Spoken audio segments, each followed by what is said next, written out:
Good evening and welcome to Northwest Newsweek. The Ministry of Transportation denies claims that there was another failure on the Nipigon River Bridge, this despite initial reports from May 25th that indicated an expansion joint had let go, causing a corner of the bridge to lift. The MTO maintains the bridge didn't move or lift in any way and insists there are no concerns with the structure. The MTO says around 8:30 last Friday evening, the bridge's westbound traffic lane was closed simply for routine maintenance work on the east side of the span. The ministry adds since the temporary expansion joint was installed in 2015, it's continuously monitored and tightened the joint to ensure the safety of motorists. Flaggers were in place last weekend to direct vehicles while the bridge was reduced to one lane. The bridge, which is still under construction to be converted into a 4-lane structure, is expected to be finished by the end of the year. On Thursday, the chief and members of Gull Bay First Nation blocked off the main entrance to the Lac des Îles mine. Chief Wilfred King calls it a peaceful protest meant to exercise his people's inherent right to their territory. The mine entrance is located off Highway 527, about 90 kilometers north of Thunder Bay. Band members used a large trailer unit to block the mine entrance and posted signs calling for respect of their traditional territory, protection of the environment, and a new impact benefit agreement. King says they plan to stay there until they get what they want.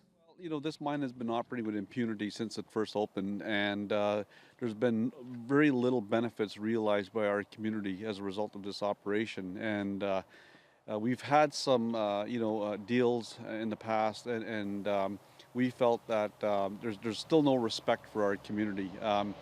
We had tried to work with middle management at this facility, and they just don't seem to want to recognize Gull Bay's concerns, whether they be environmental, whether they be working in conjunction with our business partners as well. The OPP says they've had officers on site, but none were present when our camera crews arrived on scene. King says they will open the road for emergency purposes. The mine also has an alternate route for mine employees to use during the protest. Now this after Gull Bay members gathered in Thunder Bay earlier in the week to receive an update on the community's long-standing land claim. Gull Bay, which sits on the western shore of Lake Nipigon, first filed the claim against Canada and Ontario in Superior Court in 2016. Band leadership wants to correct a mistake it says was made when calculating the size of the reserve when the First Nations signed the Robinson-Superior Treaty with the Crown in 1850. Chief King says the reserve should actually be 9 times bigger than it is, and he says the government has settled similar grievances with the Fort William and Mishipicotton First Nations, which are part of the same treaty. King says if they withdraw their court case and negotiate, they'll go to the bottom of the pile and have to wait 15 to 20 years for the claim to be settled. Well, the next step moving forward is that we're proceeding with our litigation against both the Ontario and federal Crown. And so that's our next step. We're looking forward to a trial date early next year. We're going to inform our band members, what the case is about, why we're fighting that case, and why we think it's a good case to fight. Officials with Indigenous and Northern Affairs Canada issued a statement on the matter. They say the federal government prefers to negotiate a deal wherever possible and that the ministry remains open to discussions to move this matter out of the courts. Well, it turns out there's more to the story of a former Superior North Catholic District School Board manager charged with fraud earlier this week.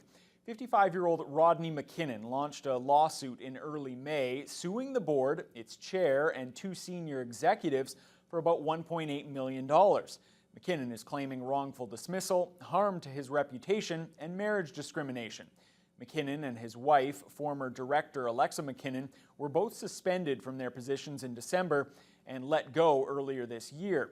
The OPP announced charges of fraud over $5,000 and breach of trust against the couple on Wednesday.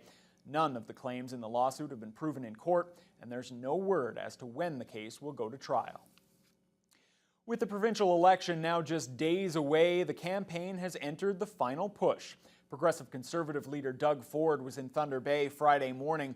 He spoke on a number of issues, including the recent tariffs put in place by U.S. President Donald Trump.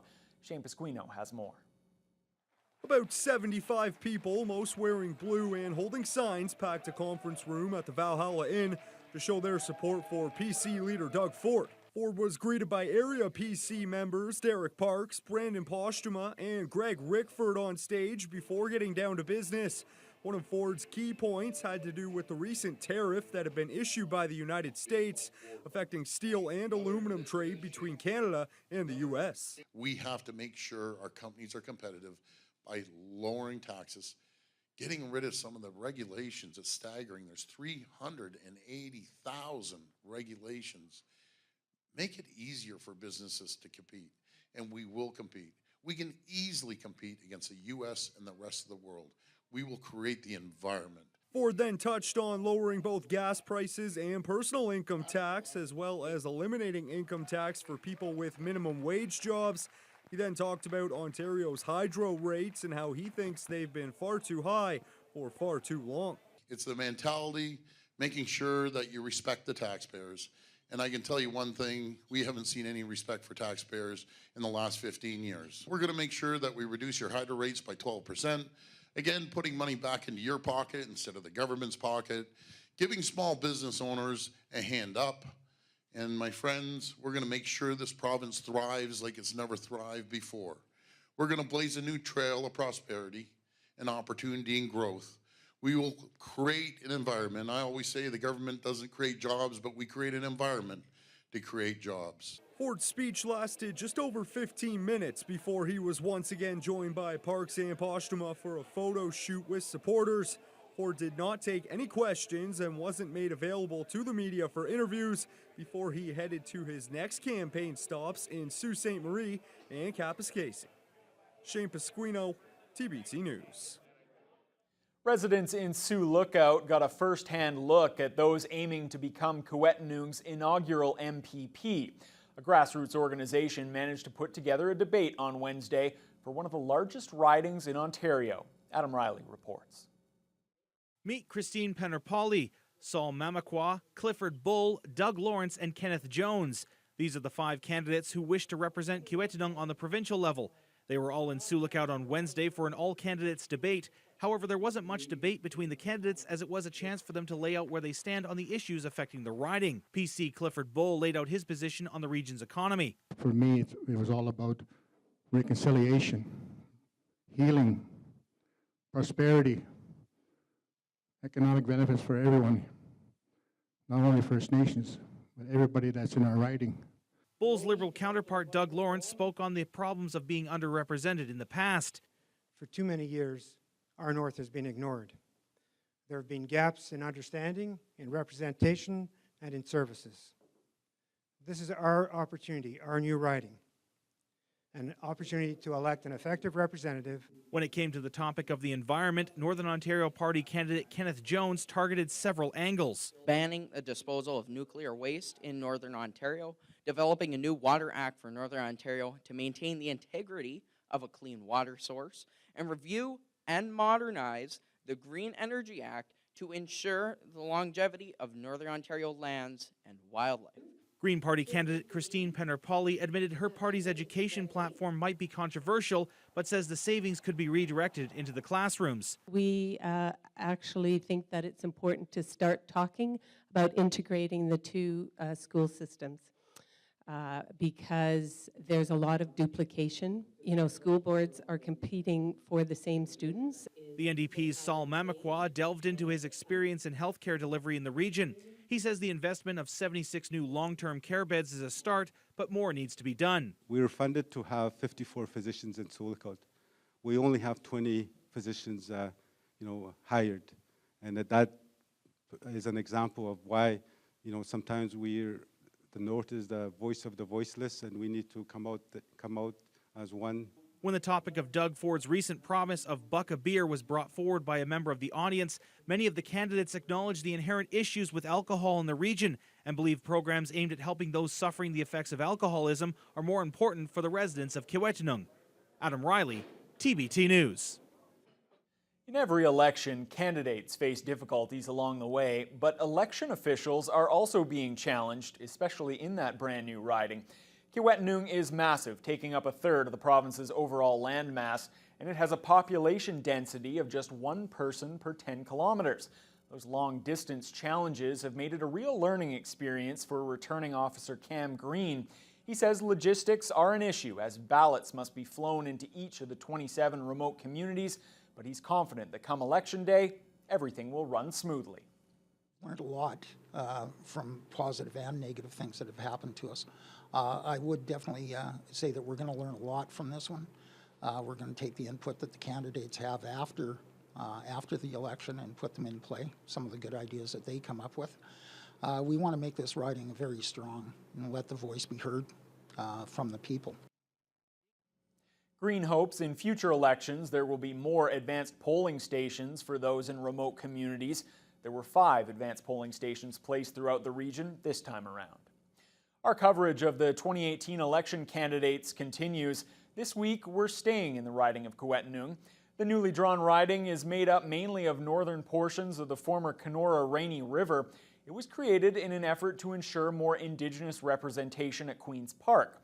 Historically, those in the region have been strong supporters of the NDP, but Chief of Lac Seul First Nation and PC candidate Clifford Bull hopes to change that. Adam Riley has more in this candidate profile. The longtime chief of Lac Seul First Nation, Clifford Bull, is looking to become the voice for one of the newest provincial ridings in Ontario, Kiiwetinoong. Bull says despite his experience of 16 years in band politics, going provincial is new territory for him. Totally different. I've never really campaigned door to door. I've never really traveled to communities. And being a vast area, it's just very difficult, but I'm really enjoying it, actually. Vast area is right. Kiiwetinoong, despite being smaller than the former Kenora Rainy River riding, is still almost 300,000 square kilometers, and its population of 33,000 is sprinkled throughout in small, remote fly-in communities. We try to do 2 a day, and we go to the chief and council, have a meeting with them, and tell them our issues, what kind of issues we're going to be bringing forth into the election and how we can help as a PC party. Bull says while taxes and hydro rates are common issues in the Northwest, there are some region-specific issues, some negative, some positive, he wishes to tackle. Living in the far north, it's very costly to fly down. There's a remoteness factor.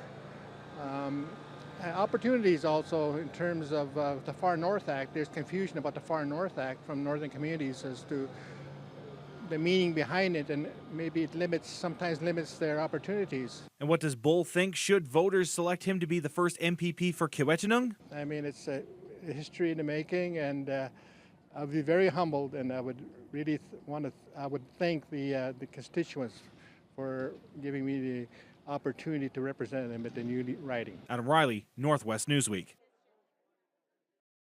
Another well-known figure in Kiiwetinoong is Sioux Lookout Mayor Doug Lawrence. He hopes to become the riding's first representative as a member of the Liberal Party. Tiffany Goodwin has more. 4 years ago, Doug Lawrence burst into the political scene in Sioux Lookout when he was elected mayor. Now he's vying for provincial office in Kiiwetinoong under the banner of the Liberal Party. Lawrence says he made the switch from municipal to provincial politics due to his advocacy work, adding many of the issues affecting Sioux Lookout also affect the far north in general. Housing is a huge issue, and that's right across the riding, from Sioux Lookout to all the northern communities, every community I've gone to.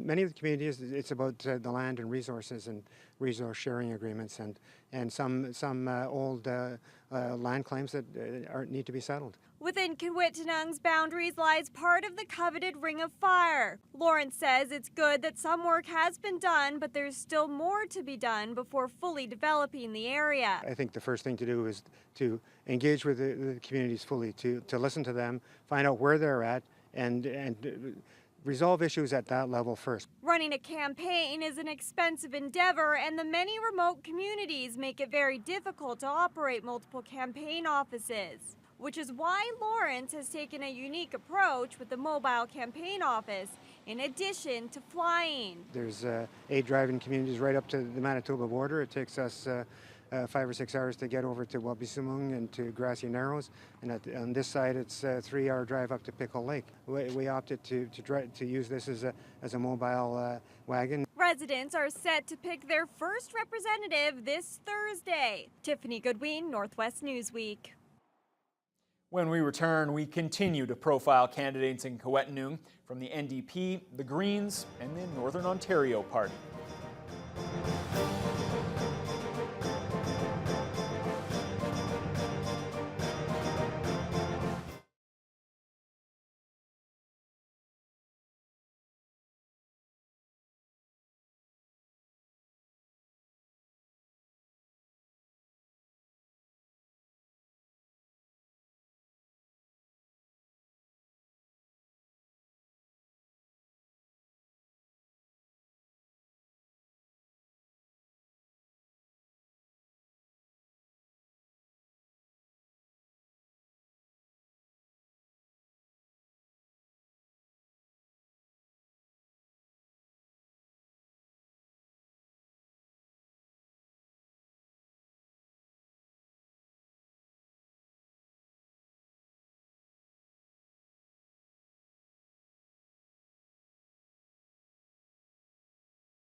Ontario's far north has been shaded orange on the political map for nearly 2 decades. Sol Mamakwa, Kiiwetinoong's first NDP candidate, wants that to continue. He takes over from former Kenora Rainy River MPP Sarah Campbell. Tony Brar brings us this candidate profile. The structure of the old system, of the old riding, did not serve the people in the north. I'm the new voice, and we need a new start. It's those words that have been driving Sol Mamakwa for the last few weeks during the 2018 provincial election. A resident of Kingfisher Lake and a health advisor for the Anishinaabe Aske Nation, he says he has seen the problems facing the riding for years, but he says health issues are only a small component in the well-being of the region. There are other factors that come into play in order to make change in our communities, and that's, we call them social determinants of health. There's water issues, there's education issues, economic development issues, there's a lot of housing issues, overcrowding. Mamakwa also says much is needed to responsibly develop the Ring of Fire to make sure the land can still support the residents. It's working with First Nations, on how that will happen. We have to look at a process that will, not undermine First Nations. As part of his upbringing in the north, Mamakwa is fluent in both English and Oji Cree and uses every opportunity he can speak the language to the elders in the region. He says the creation of the new riding shows residents they will be heard. I think it's really critical that right now, just forming that riding, just forming that new Kiiwetinoong riding is actually giving the North a voice of what the changes that they want to see. That's the first step, is creating that riding. Carmen Wong, TBT News. In all, there are 5 names on the ballot in Kiiwetinoong. Adam Riley now introduces us to the Green Party and Northern Ontario Party candidates.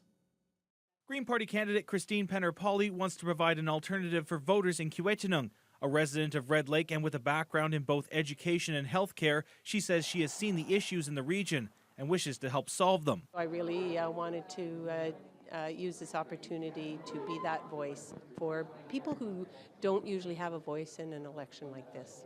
Pauli has spent years as an advocate for the environment, speaking with politicians on both sides of the border, and feels she is ready to represent the people in Queen's Park. She understands the need for industry in the region, but sees a bright future for Kiiwetinoong beyond just resource extraction. We have just so many resources, and it's not just the minerals in the ground. It's the people, it's the history, it's the culture, it's the pristine water and air, and I think we just have so much to offer, and the 21st century can be a really exciting time in the riding of Kiiwetinoong. Voters also have another choice on the ballot, the youngest of all 5 candidates in Kiiwetinoong, the Northern Ontario Party's Kenneth Jones. A resident of Thunder Bay, Jones discovered there was no candidate for the NOP in the riding and decided to put his name into the race. I really have to give these people a northern choice on the ballot. You know, you have the big 3 GTA parties as well as the Green Party. I'm glad the Green Party decided to enter too, but I feel we need northern solutions. He says the Liberals, PCs, and the NDP will limit the ability of their MPPs to speak for the riding, but his party allows more openness. They all have party whips, which may very well get in the way. The Northern Ontario Party does not have any party whip, which allows candidates like me to poll constituents in the riding of Kiiwetinoong as to what stance I will take in the provincial legislature. Adam Riley, Northwest Newsweek. After a 2-year investigation, OPP in Fort Frances have finally laid charges in a fatal motor vehicle collision. The May 2016 crash claimed the life of 25-year-old Marcella Jourdain of Fort Frances. A 28-year-old woman, also from that community, is now facing several charges, including criminal negligence causing death, dangerous operation of a motor vehicle causing death, and impaired operation of a motor vehicle causing death. The accused made a preliminary court appearance on Friday. Well, coming up, Dryden Council hopes to move past months of labor unrest with the implementation of a new fire service model.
Dryden Council and residents are hoping to put the last 5 months of labor disputes with the city's volunteer firefighters behind them. A new service model will be implemented to not only rebuild the service, but bring the city into compliance with changing provincial legislation. Adam Riley explains. There will be some major changes for Dryden's fire service as council Monday night voted in favor of updating the century-old model of volunteer firefighters and replacing it with a new model which will see a combination of volunteers and a work experience program. Council was initially given a list of 4 recommendations by Fire Chief Ryan Morrell in April, which also included sticking with the current model. Another involved using paid on-call volunteers with increased benefits or adopting a full-time fire department with a supplement of volunteers. Councillor Norm Bush says he felt the selected option was the most viable for the city at this time. For me, there's no risk in doing this financially because if anything, it's slightly lower cost. Maybe it's the same cost, but there's no additional cost in option 2. We always can go back to having the structure we had in place at the top of the organization. Councillor John Carlucci also saw added benefit towards providing the city's next generation with the ability to provide a service to the community. Our kids have an option now to go away to school. I don't care whether it's Thunder Bay, Southern Ontario, but they have a choice to come home and work under the Dryden Fire Services. Estimates provided by Chief Morrell show the savings to the city are just over $2,500 total. Fire protection in the city has been a contentious issue. 5 months ago, almost all of the 35 volunteers at Hall 1 walked off the job after new policies were implemented by the city. Mayor Greg Wilson says things were at their worst between February and April, but during that strife, he saw hope in the community, which came from the residents themselves. I was really pleased to see citizens step forward, come to the council meetings, make delegations, want to make sure their voices were heard, have a petition. If you don't make it easy for people to actually want to come to council, they're just going to say, they're going to do whatever they want, I'm not even going to bother. Because they do influence us. Wilson says there are 2 full-time positions, 3 contract positions, and close to 26 volunteers between Fire Halls 1 and 2 currently providing fire protection to the city. In addition to the work stoppage, council also had to deal with a change in standards for fire protection as the province will be adopting National Fire Protection Association standards and requirements by the year 2020, which this new model will satisfy. Adam Riley, TBT News. That'll do it for this edition of Northwest Newsweek. Thanks for watching. We'll see you next time.